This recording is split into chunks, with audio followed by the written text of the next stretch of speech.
ప్రకటించింది. రాష్ట్ర వ్యాప్తంగా ఇవాల్టి నుంచి స్కూళ్లు, కాలేజీలకు సెలవులు ఇస్తున్నట్లుగా పేర్కొనింది.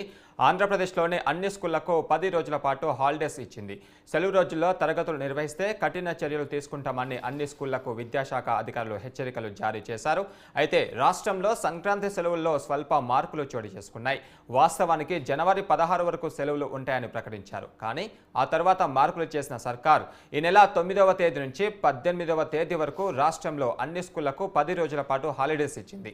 తిరిగి 19వ తేదీన స్కూళ్లు ప్రారంభమవుతాయని తెలిపింది. ఇక ఈసారి జనవరి 13వ తేదీన శనివారం, 14వ తేదీన భోగి పండుగ, జనవరి 15న సంక్రాంతి పండుగలు ఉన్నాయి. 2 రోజులు సాధారణ పబ్లిక్ సెలవులు రావడంతో 18వ తేదీ వరకు సెలవులు ప్రకటించినట్లుగా ప్రభుత్వం తెలిపింది. ఇక కాలేజీలకు జనవరి 11వ తేదీ నుంచి 17వ తేదీ వరకు సెలవులు ఉన్నాయి.